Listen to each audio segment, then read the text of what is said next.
Hello. So welcome to another co-founders meetup by the TechMap. Lovely. We are here again thanks to Johan Borge and then all of us awesome volunteers. I've been asked to call out. Some of you may have, I don't actually have one, noticed our clever coloring system where red means talent, green investors, blue entrepreneurs, and yellow media. So just in the future, if you don't have one today, please be on the lookout while you're getting your name tags. One thing, I see the lovely lady right there walking around. She's collecting business cards. We're going to have a drawing. So if you guys have business cards that want to get some drawing that we're going to be giving away, one prize is worth $400, the other one's $100, and we're going to give away a shirt. So hopefully you guys win something. All right.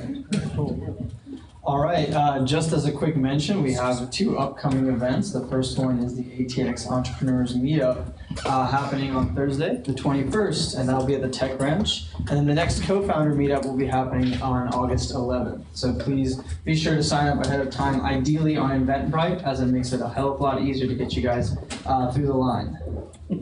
Right, so we are here thanks to our lovely sponsors, the first one being Ram Law Firm. We have RC here to talk about it. It's a little earlier than usual. Hi, my name's RC Arondero. I am one of the attorneys at Ram Law Firm. We do a lot of technology and startup-related law, from founding documents to intellectual property and financing rounds. So if you have any need for us, and hopefully you don't, or do, I don't know. It's a weird thing to say. I really hope you need us. I hope we get into a lot of trouble. No, but I will be here throughout the evening. So if you have any questions, please come on by. Thanks, and thanks for letting us sponsor. Cheers. We're also here to do Jujo promo, which is thankfully made all of our amazing t-shirts, and we actually have them for sale for $15 out front. So please be sure to help support our sponsors. And then there's also pitch deals and a tech map with Johan. Okay, so pitch deals basically is, how would I say this? Groupon and steroids with Priceline, I guess you can say. It's where people say, I want to buy something for this discount price, but it's actually saying a discount. So we're developing the front end, the back end right now. We should be going live soon, and I'll be saying that for about 2 years, but sometimes it takes a while to get startups going, as you guys know. But once it's ready, I'll let you guys know. And the TechMap, of course, I'm pretty sure most of you already signed up and connected with people there. And we're looking to develop more stuff for that. And I have a different developer that's working on that one, so that one's moving along better. Capital Factory, as you guys know, let us host the event here. And if anybody parked downstairs after 6 o'clock, they're giving away, I think, parking. I don't know if you guys already got it or not, for $5. They give you a ticket, so you can pay just $5 instead of 20 or 25 bucks downstairs. And then we have somebody who's going to be talking about Sean. Startup weekend education, and he's going to let you know about the event that's coming up here in Capital Factory. All right, cool. Thank you so much for having me, by the way. So I'm Sean Duffy, founder of the EdTech Austin Meetup Group. We meet here at Capital Factory the last Wednesday of every month. So if that's in your realm, come and join us. We're always looking for great developers, entrepreneurs, and of course educators. So we're also doing Startup Weekend for Education. It's the first time we're doing an education vertical for Startup Weekend in Austin. We're doing that on the 25th, 26th, and 27th of July, so not this weekend, but next weekend. And we still have spots open, so if you're interested in joining us, you can find us. I'll probably just tweet out the website or post it in the comments on tonight's meetup. And then we'll also be drawing a free drawing, or a free ticket for a participant through the raffle. So look for that in a little bit. Cool.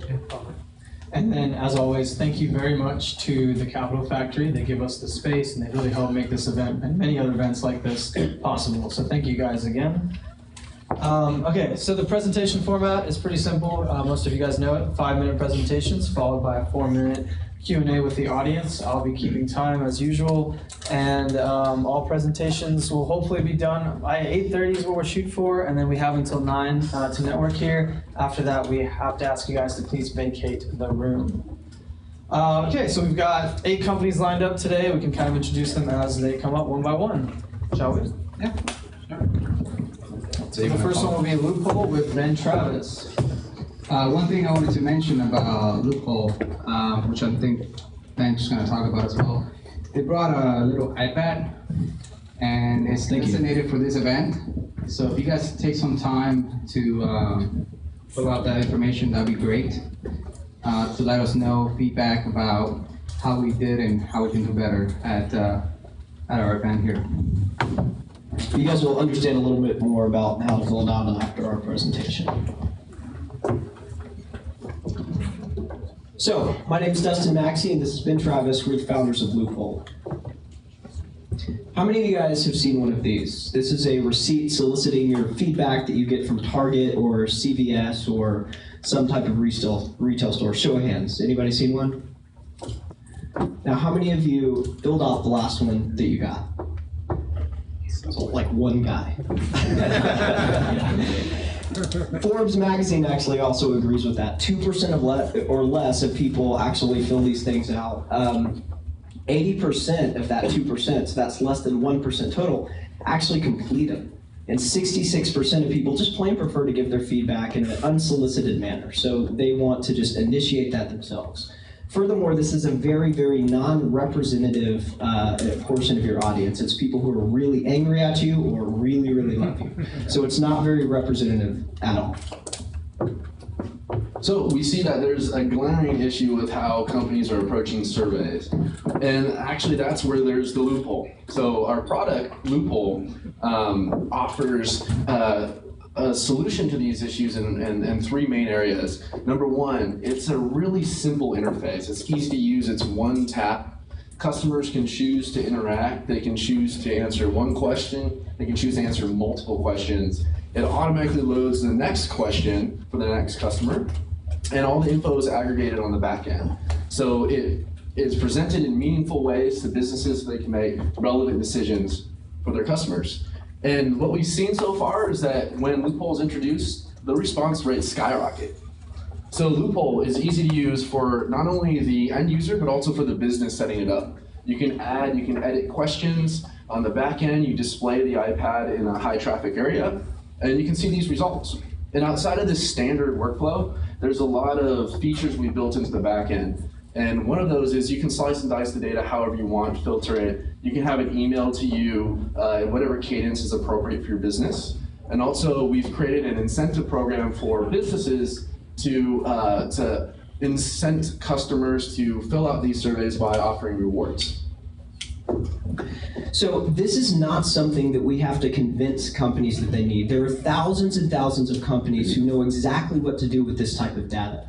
All we have to do is convince companies that we are better than the surveys that none of you answered. So it's not a tough sell at all. There are some competitors in the field who are actually being a little bit more innovative with it, and they are doing things like tablet type surveys, but even those are forcing end users to have to go into the surveys and start and complete a survey. And it's much, much more complex than the simple one-touch, only have to answer one question, 1 second survey process that we're doing here at Loophole. So where are we? So we have completed our beta, and that's actually what you can see out there in the front. And we have 4 beta customers in Austin already. And the cool thing about this is that they were the first 4 people we reached out to. So we can really tell that there's a starving market out there for a simple survey solution. We have 2 bar and grills, 1 convenience store, a salon, and they're all going live August 1st. So there's 50,000 small businesses in Austin alone. If you extrapolate that across the United States, there's hundreds of thousands nationwide. You have small mom and pop companies to Macy's, Kohl's, Subway's, and other. And so there's enormous potential for us to help solve something that companies are currently failing at, and that's accurate surveys with the response rate that they need.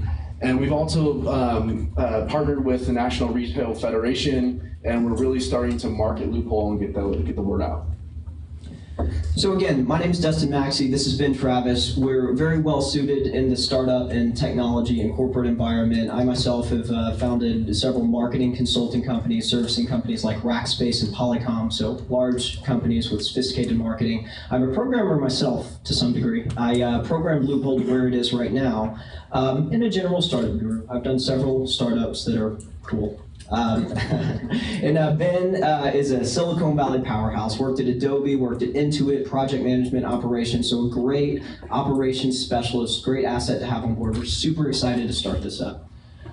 Why we're here? We think y'all are smart. We want your thoughts, we want your feedback, we want you to have a beer with us, tell us what you think. We want you to go punch the buttons and help them get feedback for this event.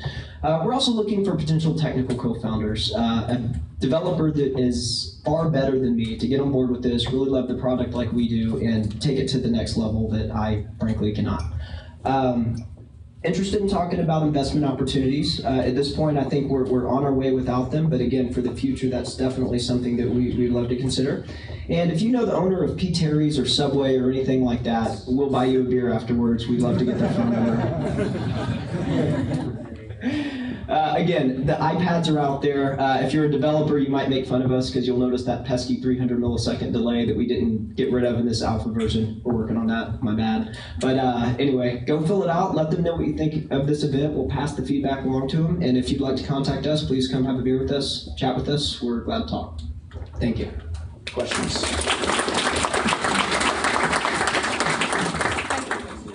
Yes. Do you actually help these companies ask the right questions, or are you just the platform for it?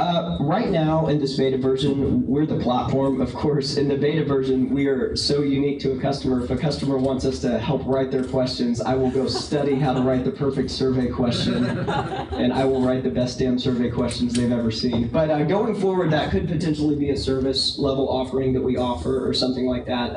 Again, right now, basically the model is just the platform. Thank you. Other questions? How does, if it's a one-question survey, how does it tie back to a specific customer? You said there's a component about a raffle or something. Sure. So that's kind of a two-part question, and I can answer both. So one, it doesn't actually tie back to a specific customer. In the data we've seen, we've answered thousands and thousands of questions on this thing. So you will not be able to say, like you would in a completed survey, a 15-year-old girl likes this product because she answered these 3 questions subsequently. So what it does, and the formula is, it asks a question, it displays it. A customer can answer 1, 2, 3, 5, 10 questions, but as soon as they answer one, it just populates the next one. And that customer can answer it, the next customer can answer it, whatever. So it literally is 1-second responses. But what you do lose is that connectivity.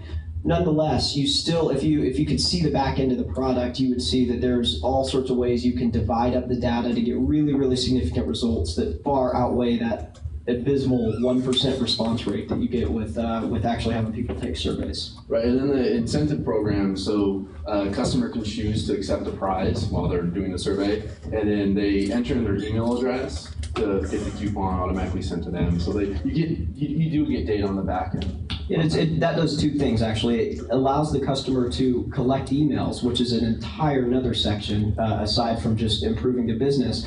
But yeah, it also incentivizes customers. And the store, of course, can choose. We want to give away X item, 1 in 1,000 questions answered, or 1 in 1,000,000, or 1 in 10, whatever they. So the store completely has control over those odds. In the back. Can you get on the pin pad? I'm sorry, say that one more time? Can you get onto the pin pad? Because I think part of the problem with the surveys is that they're on paper, right? Mm-hmm. And as soon as that paper is in my hand, it's in my pocket or in the trash. Uh-huh. But if I can answer one question on the pin pad at the Rite Aid. I see what you're saying. So on the punch pad, yeah, so the initial development that we have is an iPad, much akin to Belly. So Belly, we've looked into all sorts of issues like counter space, how much counter space do people have for these things, and generally the response we've gotten in our research is that people do have room for an iPad on the counter space. Definitely, If you only have one question and can be on the pin pad itself with absolute immediacy, that's it. That's the ballgame. Agreed. Yeah, that would be putting it in the pin pad would be a great asset, and certainly something that we could work in.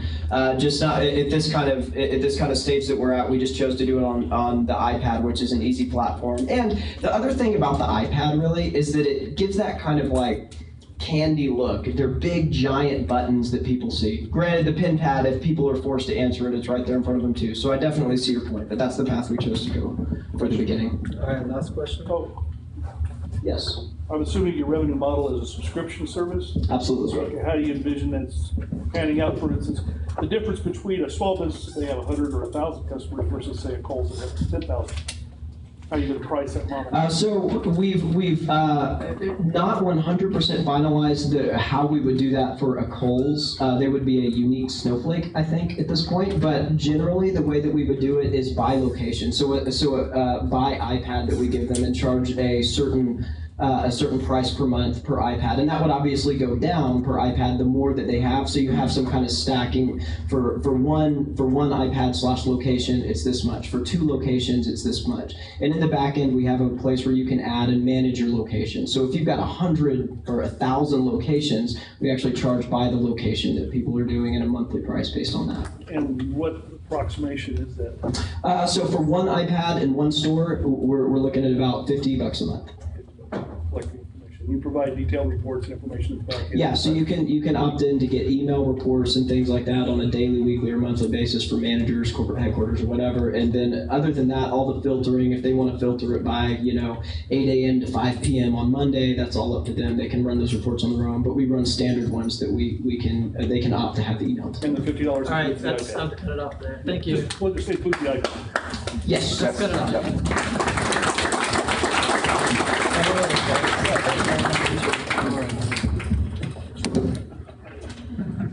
All right, I love it when they have a clever name. So next up is Buy from Farm. We'll give you. Oh, there you go. Where's Joe? Joe, you want to load up the next one? Where is it?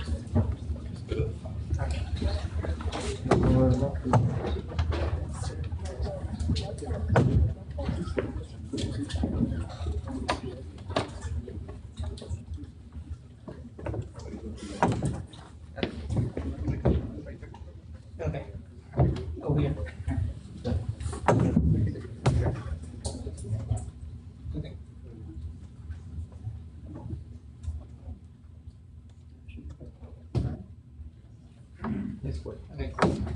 All right. My name is Liang Junjiang, and my project name is called Buy from Farm. Actually, really the name just tell what we want to do. And also we call it like a Uber for produce. Also you can imagine that's kind of Airbnb for produce. Yeah, I do have my website like buyfrom.farm, which is not shown on the email I sent earlier. So let's see the problems I try to solve. I come from China, like we call it, it's kind of developed countries. So right now, I also go to the farmers market. I think farmers right now, the farmer vendors has limited channel to sell, also marketing. And also I visit a bunch of vendors, their website. My impression is at the beginning, maybe the vendors try to kind of update the information. But so for a website, you need to kind of buy the domains, right? Also, they need to spend time to update the content. So I got the impression the website the vendor just done update anymore for. Also, the farmers market is short for money and hence to help the vendors, because I talked to a local farmers market, the organizers, and I got this kind of impression. And I think the most important is, because like I mentioned, I come from developing countries, all the kind of produce are purchased on the farmers market. You can see all kind of different farmers market, not like in the US, and we have something going on the weekend. The farmers market can be any places. So that's the problem I see and I try to solve. And here's my solutions. Actually, just build the mobile apps, because everybody's talking mobile apps. The mobile apps, just one mobile apps, and let the farm vendors list their business information and also their products. Because it really makes sense. Like typically, farmers don't have too many products. They can just use their smartphone, take a photo, and upload it to these applications. And in the meantime, we can let the customer discover different markets and also vendors, even like everyone who has backyard and they can grow something in their backyard, they can be the vendor and the seller. That's the kind of Uber or maybe Airbnb come from. That's really just for everybody who want to sell something, which they grow in their backyard. I spent like 4 months developing these mobile applications because myself is mobile developers. They are available on the Google Play Store and Apple Store right now, so you can search buy from farm and you can find these applications. Also, I have two like promotion videos, which are gonna tell what features this application have. So I'm not gonna show it right now. No, I'm not gonna show it. And business models. So as you can imagine, like Airbnb is kind of charges we call the sellers, vendors by when transactions happened. Like to me, like because we are selling the produce, probably right now I'm thinking is free to listing, but only limited like 3 or 5 products. And for because what when I talked to the farmers market organizers, and I got the answers in maybe New York cities and San Francisco, they are big farmers market, and all the sellers are professional sellers. So I'm thinking like a subscription phase for the different features and also the top listings. Like in these applications, I do have some features I think are really unique. Like the vendor can send a push notification right from their phone to the people in the farmers market. Like I'm selling the fish, and the market got closed. So I just said that's the last sale. So the people in the farmers market are gonna receive notifications, and maybe come back to my booth to buy something. Also, I also use some location-based service. Like right now, at my backyard, I grow some like apples. So in maybe 1 mile, I can send a notification to the users in this 1 mile, and they can tell them like my apple is ready to buy. I maybe also think like a transactions phase for the mobile purchase. Like some people want to just buy something and ship to me. So, but I'm not really kind of positive for this kind of model. Okay. All right, market opportunities. So right now, in these applications, we have 800 farmers markets in US. Also, the data shows like a 3.6% increase all years. Europe, and also like I mentioned, the developed countries, most grocery shopping is really done at the farmers market. And the type of customers, like farmers, vendors, and also anyone who want to sell their produce. We're going to have to cut it off there and go to questions. Okay. But yes, I guess to start off, what are you looking for? All right. I'm looking for co-founders in marketing and sales. So basically, I'm the developers. I got these ideas. I make the applications. I use the mobile first strategy. So there's only mobile applications in iOS and Android. So I'm just looking for marketing and sales people. Okay. Any other questions? All right. Thank you.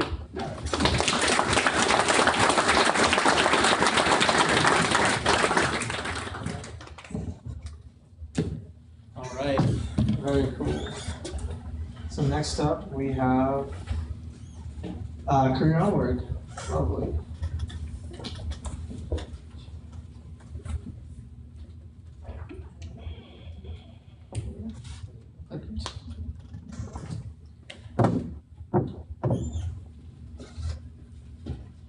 Hello, my name is Lori McNeil.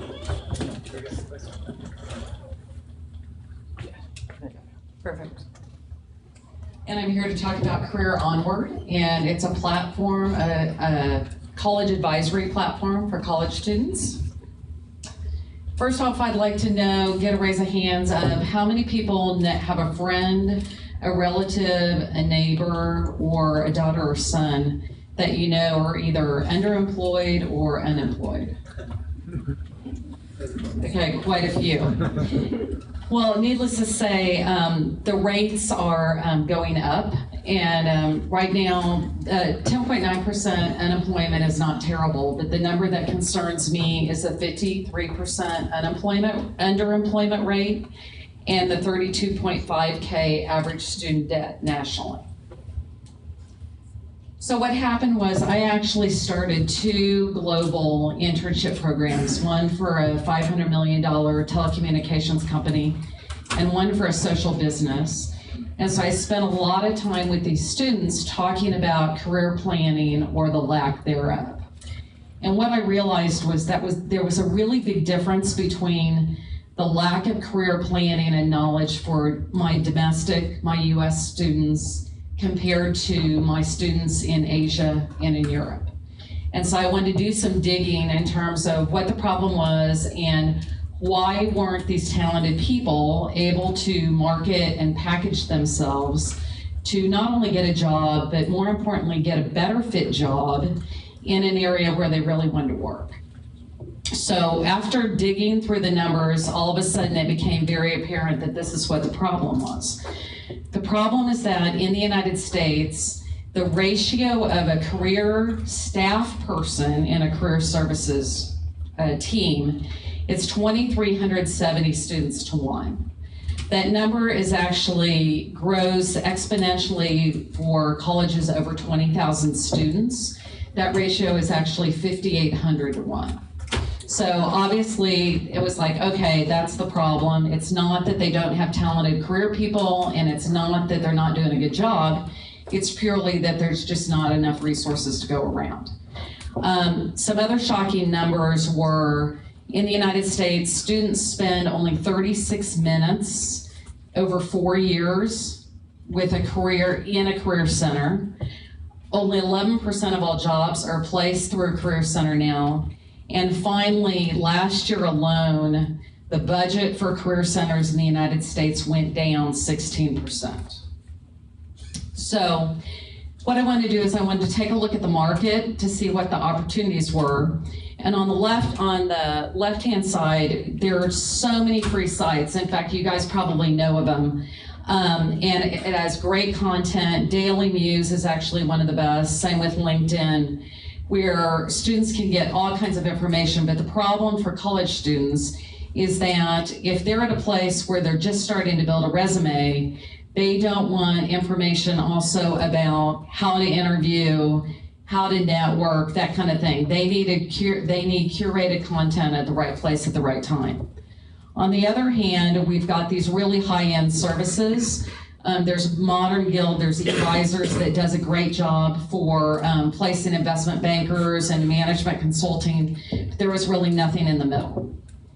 So I started Career Onward in October of last year and basically decided I was going to start it as a services business first so that we could, one, see if kids were willing to pay, and then two, most importantly, build the process and build it out to make sure that we could productize it. So we worked with 50 paying students. We were successful both in person, working with UT students, as well as virtually. We got the same results. So we had 100% internships and jobs, both virtually as well as in person. And so finally now we've built out the product so that we've defined the pathways for all the majors and key milestones in terms of what kids have to do over a period of 4 years to get internships and jobs. The market size really quick, it's 20.7 million, so it's huge. It's still growing. It used to grow at 45%, now it's grown at 13.9, and there's over 4,140 colleges in the United States. Most importantly, the team. I've got a psychometrics person that is doing all the questioning and the matching on the front end so that we can assess gifts, values, all kinds of things that kids don't think about when they're looking for a job. Culture, size of company, that kind of thing. So we're going to do some matching on the front end. and Jody is the assistant director of the Psychometrics Research Center here at UT. And then also I have my husband who came from Intuit. He was in charge of TurboTax and Macintax, and so he's helped a lot on the product as well as a lot of startups. So the bottom line is that we built out the process. We're ready to build a product. We actually have University of Central Florida that is going to do a pilot, as well as some other huge public universities. And so the key is to find a technical co-founder to start building out the product and create the first MVP. Great.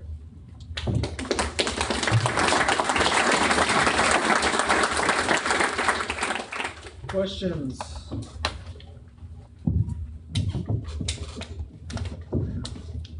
Any questions? Are you looking for a mobile app or a website? Good, great question. So we've done all kinds of studies based on our clients, and so the nudges and notifications, the idea is to have it very gamified, because at the end of the day, what we found is students they don't want to think, and they can't think really more than a year in advance, okay? So really, we want to provide them checklists, and so the nudges and notifications will either be, they get to pick how they want to be notified. Yeah. But in the college space, there's a lot of companies that have been very successful with texting. But in terms of the initial application will actually be web-based, because you creating high-value assets, LinkedIn profile, resumes, kids do it on their laptops. Yes? Is your goal to sell to the students or sell to these higher education institutions? Great question. Can you repeat the question so everybody here? Yes, so the question is, will we sell directly to students or will we sell to universities? And we've done a lot of market research on this, and I've talked to a lot of venture people, as well as college people, higher ed people, and we're going to start initially and go directly to students. So we'll go directly B2B, or B2C, I'm sorry. And then to get kids on the platform, that's exactly how we've been selling our services. We go directly to sororities, fraternities, service organizations on campus. And then the goal is, once we show these schools how many kids are on the platform, then we will go to the colleges, because I'm all about data analytics and building the back end, so we can tell these people, this is how many people we have on the platform, this is where they get stuck, this is really where they should go to the Career Center, where you can actually add some value. The business model is freemium. It's very much based on another company that she's been an informal advisor to me. It's a company called Admittedly. She's doing the same thing to get kids into college. And so it's free to get kids on the platform, but then there's going to be high touch areas where kids can get individual coaching. And there's actually 4 great examples in high ed now of companies that are doing really well with the hybrid model. So for example, if a kid wants input on their resume, their LinkedIn profile, their online portfolio, interview prep, then they can be on the platform and then say that they want individual coaching for those high value steps. Any more questions?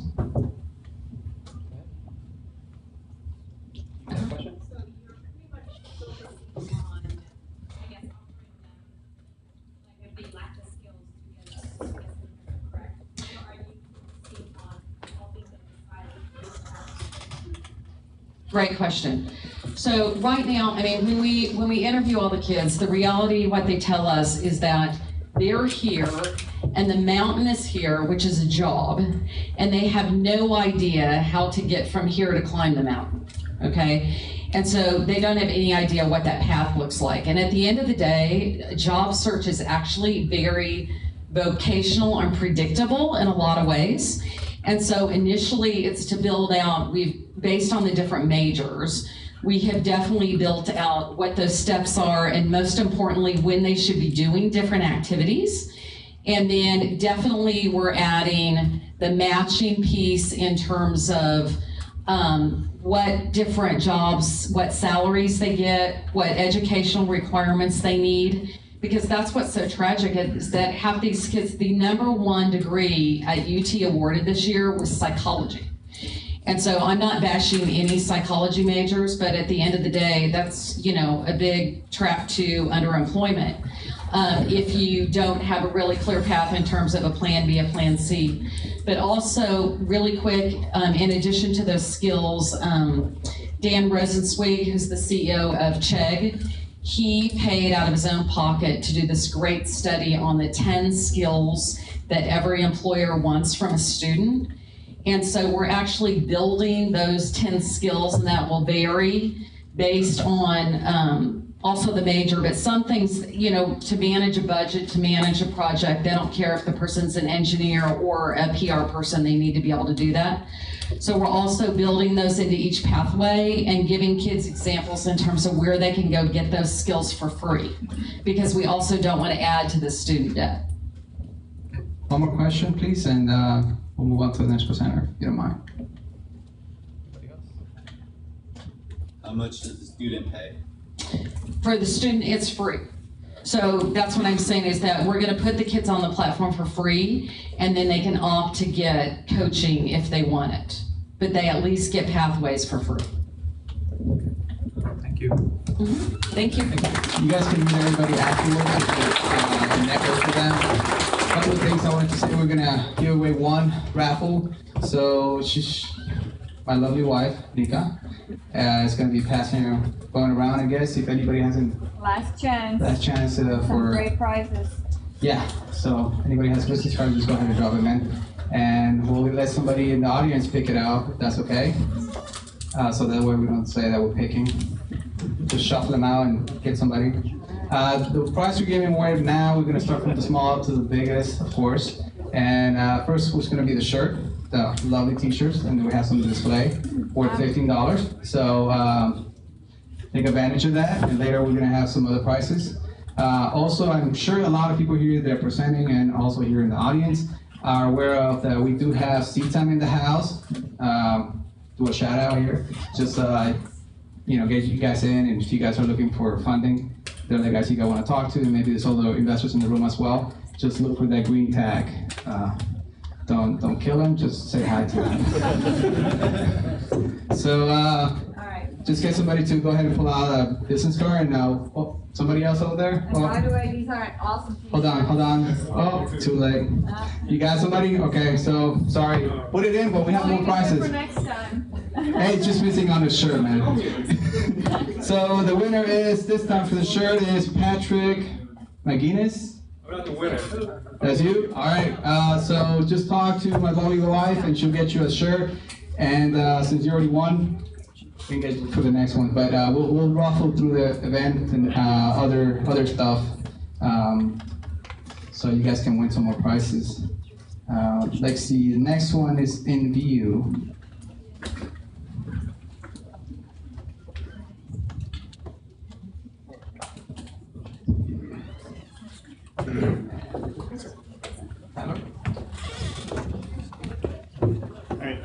Hello everybody, my name is Tyler Weston. I'm here to talk about InView technology, and we make infrared imagers that are pretty different than normal infrared cameras you're used to, because I'm sure everyone has an extra camera in their phone. These are computational imagers, so they're not your traditional pinhole camera, and they exploit a new result in statistics called compressive sensing. In particular, we're not the full range of infrared, so we don't produce thermal-based images, kind of like you'd see in the movies or in the military gear. Shortwave infrared is much more close to visible light, so it's the light that's just red enough that silicon doesn't pick it up. And what makes shortwave infrared interesting is that it's very expensive to produce chemicals that are photosensitive to it. So your normal imagers for shortwave infrared use a very expensive chemical process called InGaAs. And so the cameras tend to be low res or very expensive. Something like an XGA camera, which we would consider very outdated by today's consumer standards in terms of resolution, is still going to cost somewhere like $75,000. The InGaAs process is small. They use these 4-inch wafers. The yields are really bad. They get cracks all over their sensors. So how do we do something different? On the left here, you see the explanation of a conventional camera. There's a discrete photosensitive element for each pixel that gets displayed to the user. What we do instead is we partner a single pixel sensor. It's going to be bigger, and an array of mirrors that we get from TI. It's the same DLP chip they use in their cinema displays. So basically, we focus the scene onto the big array of mirrors, and then turn certain patterns of mirrors on and off, and focus the reflected light onto the single sensor. So, we can drive down the price dramatically in this area. And we can provide higher resolution. Basically, our resolution is going to be the same as the size of the mirrors you have. So, the XGA DLPs have been around for a long time, and we've actually bought old projectors off eBay and ripped the mirrors out, and it's been a really inexpensive source of parts. And going forward, there's a lot of 1080p manufacturing going on, and people are also looking at 4K using these mirror arrays. I think Sony is actually leading that rather than TI, but we'll use either if we can. So where are we today? We have a working demo camera, brought one today. We've sold a few of these and demoed them to a lot of different people across the world. We've developed, touched base with some distributors in the UK, South Korea, and North America. We have 25 patents and applications between our partnership with Rice University and in-house technology specific to this imaging. Our most promising market right now is probably microscopy. So, if you're imaging something in a microscope, usually looking at a biological process, so cancer research is a big thing. People also analyze wafer production. So if they're making a chip, one thing that's nice about shortwave infrared is that it's transparent to silicon, which is why it's expensive in the first place, right? So it lets you inspect between silicon wafers. So we can actually focus at a specific depth and look at the traces on a specific layer. Solar panel inspection is also a pretty useful application. If you put charge into a solar panel, it'll emit light, so we can detect flaws in those processes too. So we have a good amount of experience. We have a working prototype, and we're looking to go onward. We currently have one Army STTR project we're working on, an NSF grant in the pipeline. Have a couple research partners we're working with currently. This is a little bit about Sweer microscopy. You can see there's our camera set on top of a microscope. Here's a little wafer we were inspecting, and I think this is like a fly wing or something, some little kit of slides you can get for your microscope. This is the infrared market overall. It's a pretty huge market. Our cameras are not your traditional cameras, so we're not going to be able to address every need. So, out of this $6 billion market, maybe about $1 billion of it's open to us. Here's some more images that we have, and we're looking for research partners, acquisition, maybe some other kind of strategic partnership. So, let me know. Thanks. Any questions?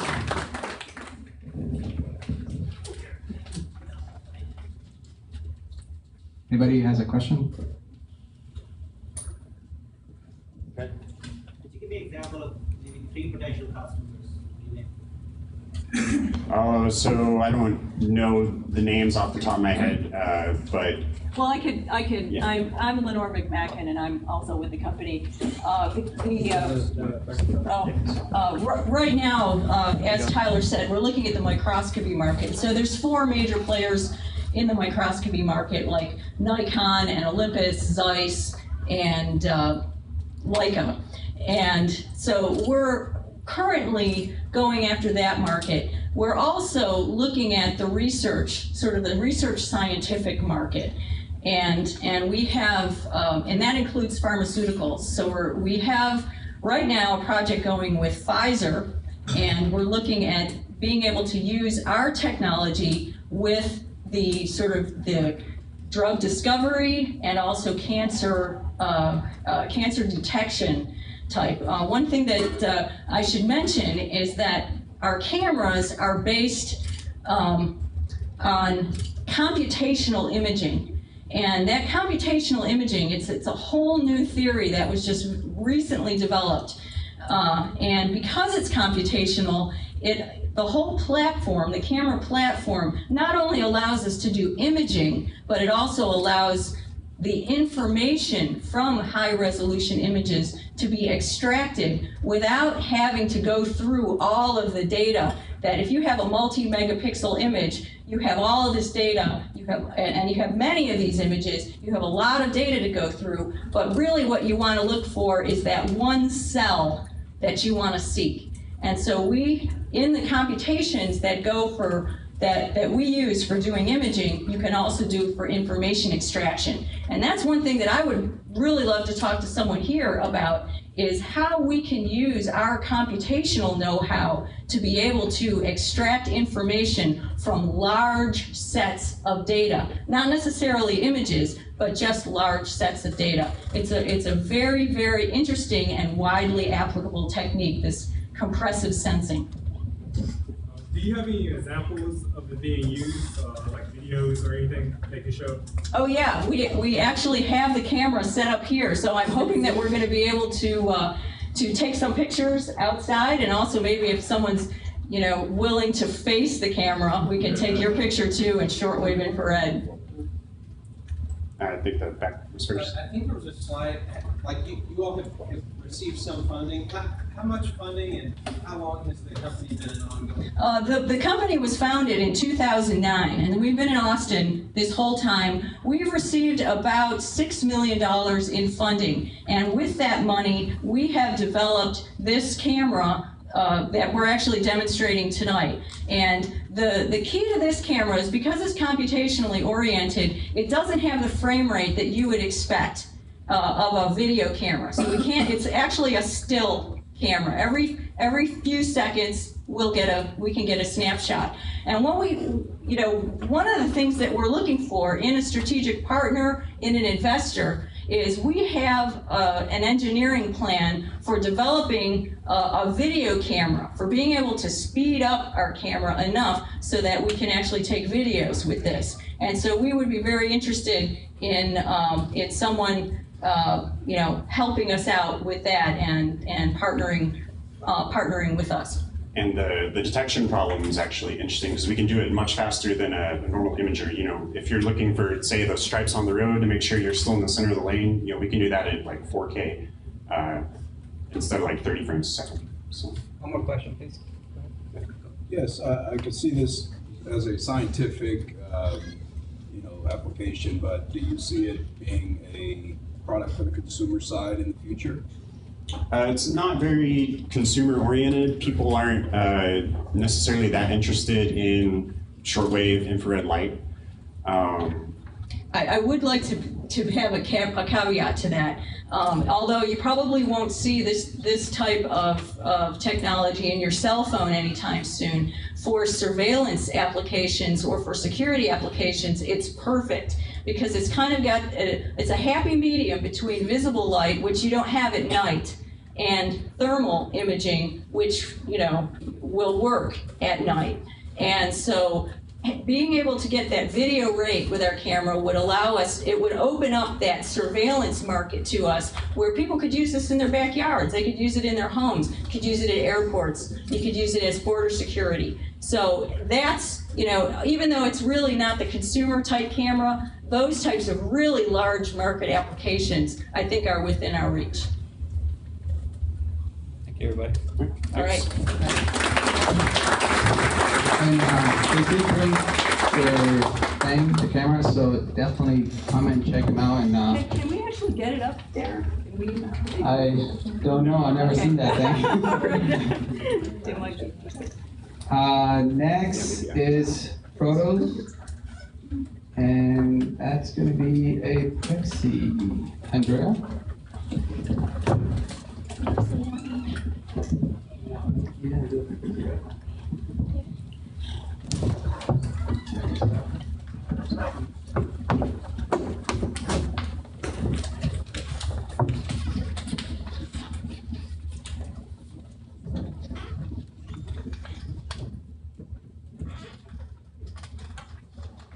Alright, hi everybody.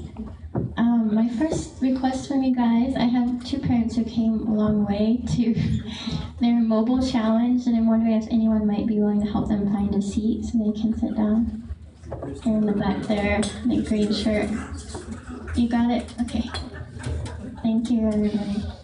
Alright, great, now that we've got that out of the way, I'd like for you to close your eyes for 3 seconds starting now. All right, go ahead and open it. I'd like for you to hold out your hand like so. And imagine that you have some kind of eraser right here with any kind that you'd like. And also imagine that in front of you, you have a really dynamic, interactive whiteboard that's actually your mind. And I want you to take that eraser, and if you're feeling like your mind is full at all, you don't have to do this, it's really your choice. You can also just observe. Go ahead and wipe that slate whiteboard clean. All right, you're not going to lose anything, don't worry. Unless you want to. So one of the tricks, so that's, the reason I ask you to do that exercise is because, here we go. As Marcel Proust, and I'm sure I'm pronouncing that wrong, says, the real voyage of discovery lies not in seeking new vistas, but in having new eyes. That's a huge part of my life and this project I'm about to tell you about. That guy over there, John Perry Barlow, who some of you may know, he founded the Electronic Frontier Foundation. He's also a writer for the Grateful Dead and a former Wyoming cattle rancher. He's also a longtime friend of mine who inspired me a lot to have new eyes throughout my life and to guide me to doing what's right for that, you know. C. Robert Cloninger is an expert in the subject of novelty and says that novelty is one of the traits that keeps you healthy and happy. I'm also a former recovering psychologist and have been unemployed. I have been unemployed, and I actually became an entrepreneur after I left my job in research at UCSF about 5 years ago now. And I opened a private practice and really had no clue what I was doing. So I learned how to market, and I was always a long-time entrepreneur, even as a child, but that was a lot of learning. So novelty really helped me understand and learn, and if you know anything about psychology and neuropsychology, you know that it increases neuronal connections. And so that helps you succeed, it helps you be healthy, it helps you be happy. So novelty is a really wonderful thing that not a lot of people really think about too much, and maybe that's because it's new. Protos Festival is a project that I founded a few years ago, and it was inspired in part by a move that I made to San Francisco after a really severe car accident, and I just decided to do that novel thing and just go. And I worked in all different areas there, but I was really inspired by an organization called Gray Area Foundation for the Arts, if any of you guys know them. They're connected with IDEO and Rebar and Swissnex. And they do all sorts of public art and urban prototyping and hackathons, makeathons, and really great things. And I also was inspired by a lot of work and people that I was involved with in the electronic dance music community. And that includes Sonar, Picnic Electronic in Montreal, includes Meetup, Boston's Together Festival, and all these great festivals we have across the world. Now, some of you may have been to an electronic dance music event, or you might know a little bit about it. Not a lot of people do. It can be fairly elusive, and not a lot of people know about the economics of it. Thankfully, last year, Wall Street insider John Langdon founded Massive Advisors, He released a white paper that actually showed electronic dance music has been around, well, it's been around for 30, 40 years, started with disco and house music, but it's actually now a $15 to $20 billion global industry, with major players in the global festival market achieving $4.5 billion in sales for 2012. That's a pretty big deal. It also trumped all other genres and all other festivals in any other genre. So as they say in whiteriverrafting.com, which has about 30,000 followers on Facebook, the numbers don't lie, and the truth is EDM is driving the global digital music growth and international artist sales. If you follow any kind of electronic dance music, you will see that that is the truth. In Austin, it's just been blowing up since I started being around 10 years ago. What is Protos? Protos is a festival, it's a web series, and it's a passion project that started 3 years ago because I saw in Austin that there wasn't what I was looking for and experiencing everywhere else. This is one of our first prototypes of design. We are about art, tech, and social innovation. We had a landmark event last May. We use progressive use of media. We won a Critics' Picks for the Austin Chronicle Critics' Picks. We contribute to tourism, conscious growth of tech and economy, all of that, and I'm told I'm running out of time. Right now, there's so much more to say about it, but I want to go ahead and just pass around things to you guys when I'm done, and you can look at it. You can see we are looking for angels, we're looking for sponsors, we're looking for donations to get our festival off the ground for this coming January. And we're also looking for partners, media partners, marketing, production partners. We have quite a few. We partner with the Alamo Draft House, and we will be partnering with Arts Alliance Austin. Art Alliance Austin. You can contact me here, as well as you can check out tons more information on our website. We have a grant in review, so I have lots of media up there that you can check out, and our Protos TV series. So thank you very much, everybody. Any questions? Anybody has any questions? Ask how I got employed through psychology. So the Proto Festival, is it like a huge festival like ACL, or not that big? We can definitely scale it that big. We work with locals and international artists. We're about building those bridges. My international network is actually a lot larger than it is locally, although we have partners like Alamo, Art Alliance Austin. We do work with a lot of the production companies and people that work with ACL, and I'm connected with a lot of those people. So we're not that big because we're new, and we do need funding to scale larger. But the project design is solid and ready to do that. So we're really interested in having tech people involved. We don't have enough. We do world premiere. We kind of do more premiere, pioneering, and progressive events and installations. So you're going to see something at Protos that you will probably not see anywhere else in the world, or that you might see maybe in Barcelona or Montreal. So you're going to see something really special, and we want to be able to have the funds to get those artists and technologists the platforms that they really need for that. So. Have you tried raising money on Kickstarter? We have a TV series that we just launched, so we're thinking of doing a Kickstarter. That's really, there's also Indiegogo. We have lots of friends and people who raise lots of money that way. I'm interested in that, but I know that there's funds out there that don't necessarily have to come from our artists that are, not that I'm against that, because I'm all about Spike Lee and crowdfunding, if you know that sort of thing. But I'd like to see what we can do with fundraising with sponsorships and donations rather than necessarily pulling from our audience. Including, we don't want to keep our ticket sales really high because we want people to experience what we're doing. So one thing I noticed in the video, you have a video on your website, and it shows lives and DJs and electronic music. Is that? It's primarily electronic dance music, and it's going to be really the premier and most pioneering in that field, and the artists that are coming in from all different areas will be in that. So. Yeah, I seen that huge in Spain, so I was in Barcelona. So, anybody has any more questions? you had to book 3 headliners today, who'd you book?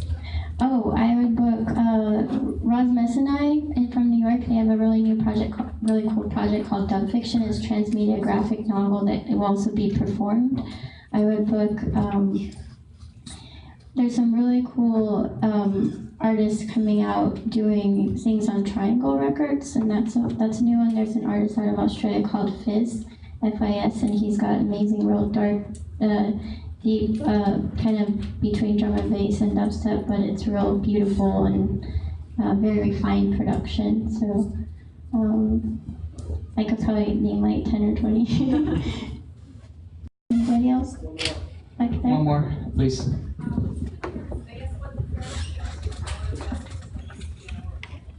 Sure, yeah, like I was kind of mentioning earlier, we're really focused on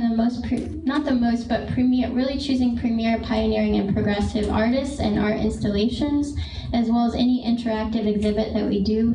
We build our own sound systems. We really try to curate really well so that someone gets a really high quality experience of something. Like, for instance, like I said, you're gonna see something at our festival that you wouldn't see anywhere else, or you might just see at MUTEC and Mexico City, or something like that. Not to be like, oh, we only see it here, but just like we want to bring that experience here that a lot of people aren't getting. And that was why I started Protos Festival, because we're not doing anything new. I've been to so many festivals, like I said earlier, all around the country and North America, and it's nothing new, but Austin didn't have it.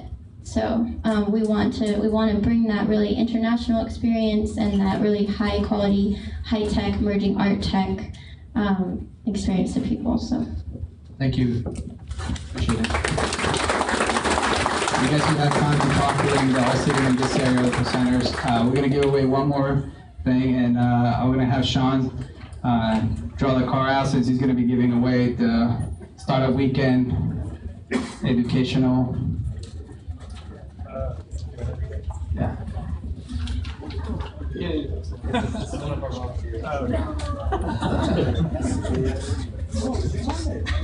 Hey, give it to me. I can win too. I put it in there just to be come on. Is she? Lydia? Yeah, I'll take it. You take it? You're actually going to go to the South by South? No. You will go. Talk to Sean. Yeah, here you go.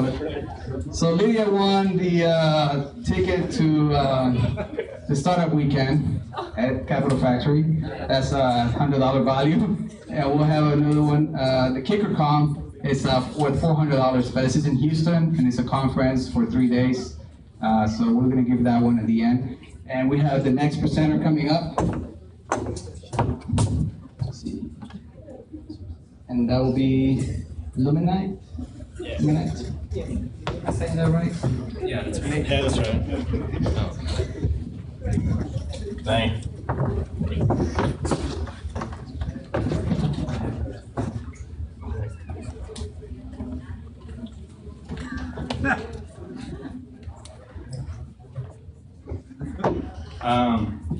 So my name is Julian, and I'm the founder and CEO of Luminate.io. Hey guys, I'm Andrew, CTO and founder of Luminate.io. So tonight we are looking for a CMO for ons at a co-founder of Meetup. And we're also looking for an investor to join us as a company. So the solution we have is to mass distribute video to gain more exposure. So we're supporting more than 20 channels, including YouTube, Dailymotion, Vimeo, VOH, Facebook, Twitter, Google+, you name it. So the main use case for our tool is to get into search engine results. So like videos are 50 times more likely to rank well on Google, Bing, Yahoo than regular content. And also you get very influential backlinks when you use video channels. Like Google literally loves links from YouTube, obviously. Dailymotion, Vimeo, it's great for your main website. The final part, we also have analytics built in. So we have a solution to aggregate all the analytics from every channel and to get historical data, compressive views. So we get obviously the views data, but also the social data like Facebook likes, Twitter retweet, Google Plus pluses, shares, everything. And we're also able to get, so this is very interesting, we're also able to get the best day and the best time to upload your videos, to upload your next videos, to see how you can get the wider audience by scheduling correctly your videos. So the vision we have, we want to be the leader in video distribution. So everything that is not direct advertising, so organic marketing for videos. We have a few competitors, but we are the only one who do fully focus on this market. So the team, me, so my background is I've run a video games company based in Paris, so not the Texas one, the French one obviously. We have made more than 1 million in revenue only in advertising. And Andrew, the awesome, is I've built a web analytic tool that is capable of computing real-time data about leads. So we have between 15 and 20 active users, active pilot users. We have GoPro, yeah. And so what it does, if you guys are watching Formula Drift, we are the one managing the YouTube and Dailymotion account. We have also a company called Nexo Media. So they have paid us $65,000 for a 1-year licensing. So what we want, as you said earlier, is a CMO and co-founder. So it's a equity role, equity position. So you come with equity founder equity, sorry. The role is basically to be in charge of marketing, sales, and business development. And we're looking also for early investor. So shoot us an email, julian@luminate.io, Julian with a E, and Andrew at luminate.io, Andrew with a A. So thank you all for coming. Huh? Of course. Yeah. So thank you all for coming. Thanks for Capital Factory to hosting. Thanks for you guys to, I don't know, thanks for you guys for setting this up. Any questions?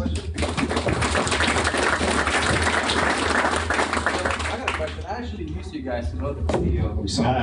And we're sorry about that. No, it's okay. I said, you know, one thing I noticed, like you have a whole list of places that have to sign up to, you know, to share. Yeah. So we're trying to. So we just got out of beta, but we're trying to figure that out. We're gonna get probably an account manager to manage that, because we know that it's a lot of accounts, and we know people want to get everywhere as well. So definitely it seems pretty like daunting just looking at that. So one thing I guess, once you post a video there, can you add more also other links or other sign up to links or no? You mean like other accounts? Yeah. Yeah, definitely. So what's your revenue model? Subscription based. Like monthly subscription based or free tier or one enterprise type tier. Yeah. So how are you guys going to respond to guys like Wistia who are doing a lot of the analytics on videos right now, and we just have to expand into posting that directly to YouTube and all the other channels out there? Have you guys looked at this Wistia at all? Yeah, I've heard of Wistia, but can you repeat the question, Mike, please? Sure, I'm just basically asking how you guys are competing against Wistia. Or Brightcove, yeah, sure. Guys who are one step away from doing something similar, at least from what I'm seeing so far. Right, so like Julian said with the analytics, we're kind of doing that. I'm not sure specifically, right, like exactly what other things they're doing with their analytics, but I think we cover most of it, like, except for like when they're say watching a video, at which point your audience is more captured, or they're more focused, or whatever that's called. Yeah. So we can't do that, but other data that we have. So it's kind of different. Like we're reaching to all the other platforms. So you're getting like other audiences other than like say posting on Wistia. It's not exactly a video sharing platform. Neither is Brightcove. So we can support it's it different as a channel actually. So when you use us, you can actually distribute also to this company if you want like deeper analytic for one video platform. But you cannot have this data for Dailymotion, Vimeo, yeah, but others one. Yeah, we do have other valuable data. Like he said, as we start collecting more data, we can tell you at what time people are watching your videos and when to post your videos. So optimizing on that side of things. Yeah. Any more questions? I have a quick question. So are you video provider agnostic? So there's no partnerships with any of the other video companies? We work with a few directly, but we don't want to have other things on a developer partnership because we want to have exactly the same experience for our user if they're doing everything manually. So not treating the videos that we upload in a different way. Like, for example, when you use Hootsuite, they put all the Hootsuite via Hootsuite stuff on Facebook, via blah, blah, blah, on the other website. So we want to avoid that and to provide our customers the best experience they can have. One more question? Anybody else?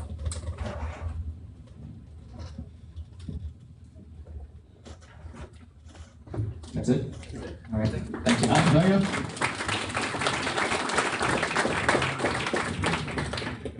So I guess I'll load all my videos in there. Thank you. See how it goes, and you guys can tell me when's the best time to actually post them. All right. Crowd 9.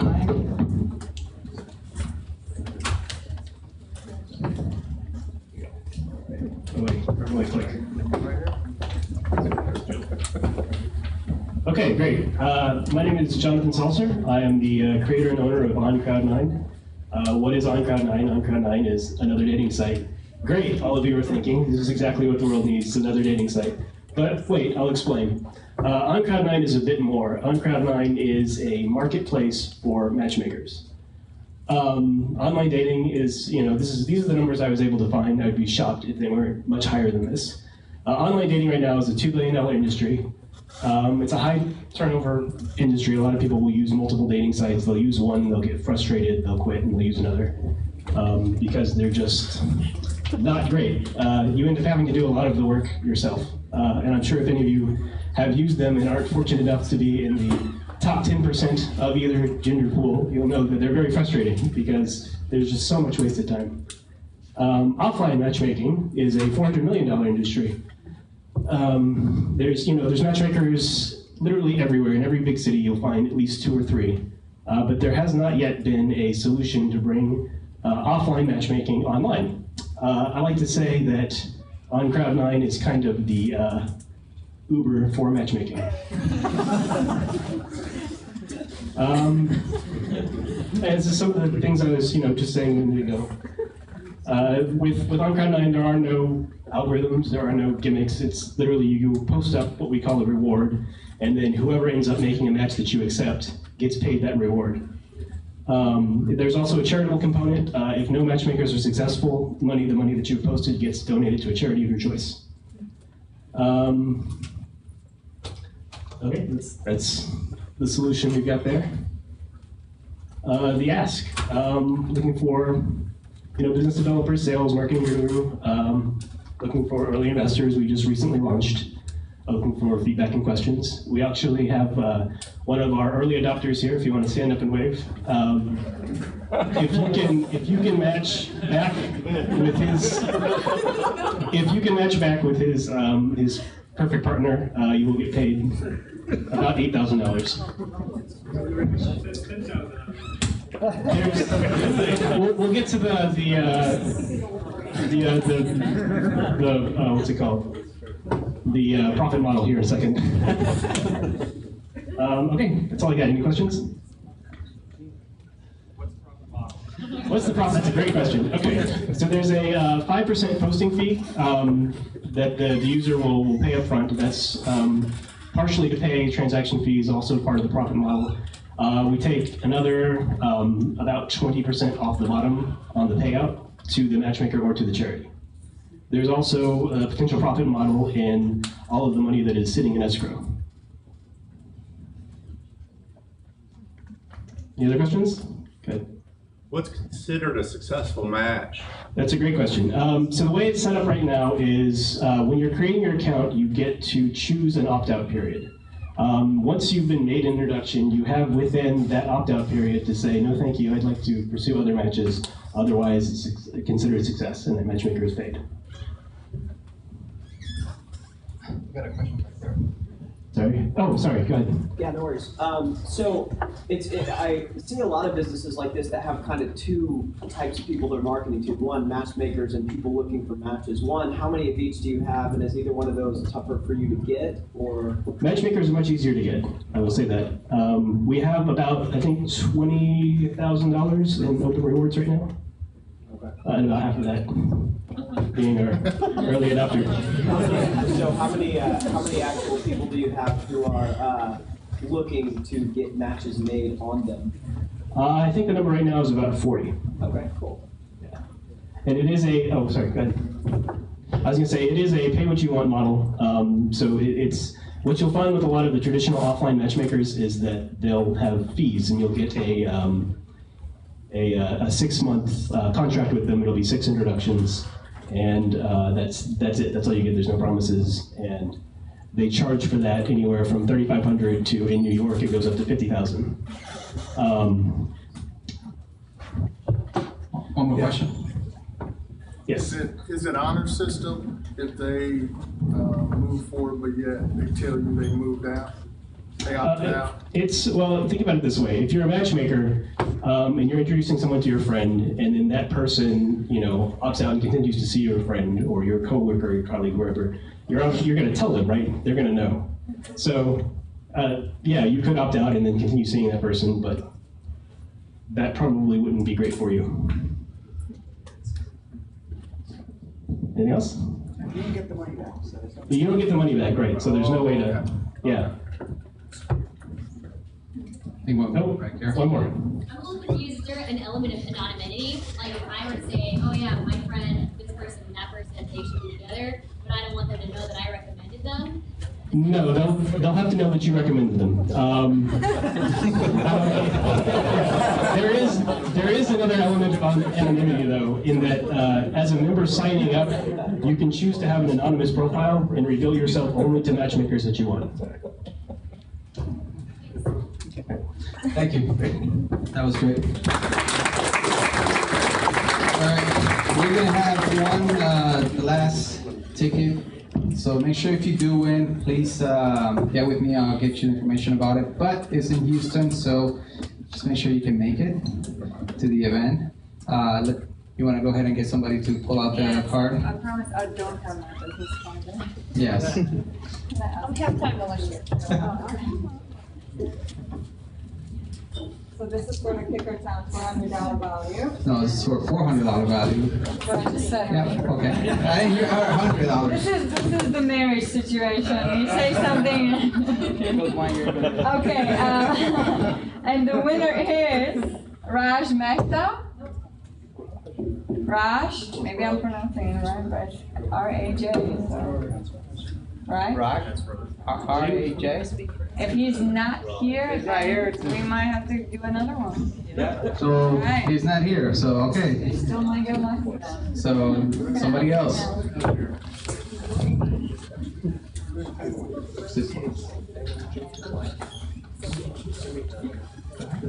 Oh, I got a microphone, right?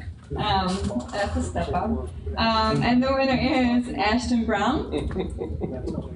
Ashton Brown not here either? Wow, nobody wants this. They're probably outside. Huh? You You know, you shouldn't be leaving Well, if you're about to win If something. you're gonna win something, you gotta stick around. Get somebody else. I'll do one more. Can I have the honor, please? All the way.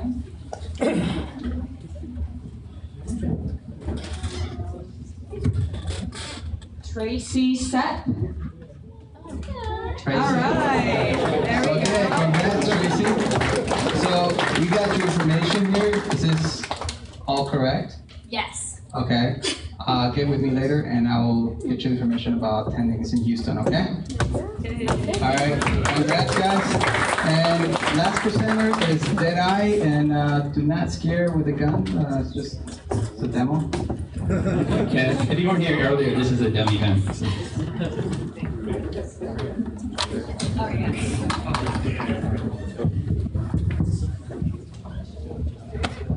So I'm Zach. And I'm Matt. And we are Deadeye Marksmanship. We want to put a marksmanship training coach in your pocket. So Zach spent 14 years in the military. And during my time in the military, the high op-tempo fighting 2 wars put a lot of pressure on our upper enlisted, and a lot of them decided to leave the military, and that put all of the responsibility of training onto the junior enlisted like myself, and training standards began to slip. So during one range qualification, only 28% of my unit's 350 soldiers qualified on their individual weapons, and that was the basis for Deadeye. So over the past 2 years, we've been working on the Deadeye technology. We have the patent, the business, and a working prototype. What we're looking for is the funding to help us continue testing, development, and begin manufacturing. So a little bit of background. Marksmanship is based on 4 fundamentals. You have breathing, which is what the gun's for. And for breathing, it causes an up and down motion of the rifle. And it's okay. I think you can hear me, right? Yeah. And trigger pull for a right-handed person, we'll pull the weapon to the right just before you fire. And steady position causes a vibration in the rifle, and that can be in any direction. It just depends on where you're lacking in stability. And then sight picture. Anytime you move your face, you shift your body position a little bit, you're going to be looking down the barrel just a little bit differently. And if you're not really aware of that, that can cause error.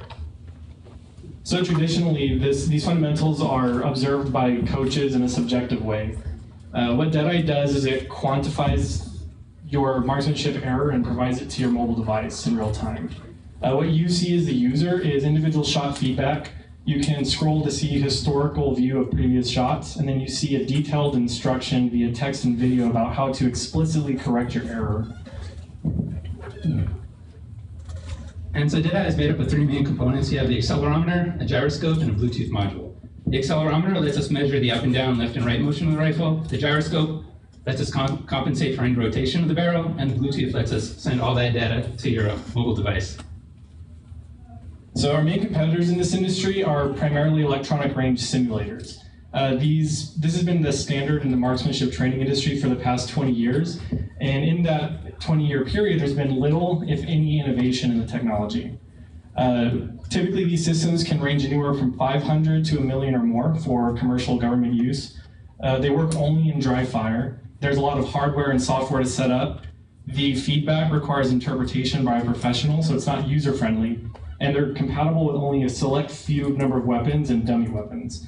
The Deadeye Coach, on the other hand, will retail for less than $300. It works in live and dry fire environments. You simply attach the device to your weapon, load up the smartphone app, and you're good to go. The feedback is already user-friendly, interpreted for you, and it works on most weapons. So what Deadeye is not is a smart gun. Even though smart guns it's an amazing advancement in marksmanship technology, what they try to do is compensate for your error. Deadeye tries to teach you how to correct your own error. And so right now we have a patent, we have a prototype, and we have the business. And what we're looking for now is some seed capital to help us move into the final testing, development, and manufacturing phase. And we've started to raise a little bit of this money on Indiegogo, but what we really need tonight is this seed capital. This will fund us for the next 9 months. It'll help us continue to conduct testing, finalize hardware selection, PCB layout, case design, and do a small production run for even more testing. So, are there any questions? Future customers. Is your goal to make better co-ops? Yeah. I'm going to say our goal is to particularly support law enforcement and military in the education of their personnel when it comes to marksmanship training. And really what you're talking about when you're talking about killers, you're also talking about survivability. So if you're a soldier on the battlefield, if you don't kill the person you're targeting, then you're going to be the person targeted. So in a sense, yes, and you can talk about it as far as soldiers or hunters. And for what it's worth, there's a research study that shows that for every, I think it was 250,000 bullets fired, one of those was a kill. So just to mull over. And there's a question over here. I think you answered it, just in terms of your audience. Well, and to answer you more directly, we're going after civilian primarily because it's easier to enter. There's a much lower barrier to entry there. But we partnered with SAPD, Fort Worth PD, even some of the marksmanship instructors at Lackland that have agreed to kind of work with us to, once we get this to a much further development phase, to actually fine tune the feedback. Will this be at Cabela's? Down the road, yes. Okay. What's the price point? What are you So the final retail price is going to be somewhere between $100 and $150. That's just because our hardware components aren't finalized yet because we're still kind of early in development. We have the current prototype attached to the weapon as well as the app for demo. If you're interested, come talk to us. But that's more or less where we're at and what we're aiming for. I know that the Department of Defense recently cut certain marksmanship courses for people who are overseas right now. So we guys reached out to them at all to try to partner with them? Yeah, absolutely. We talked to a couple of retired generals and a couple of active duty generals, and they're all interested in it. They just want to see it completed, and then they haven't committed to purchasing, but they know that they'll be able to. And there was one question over here.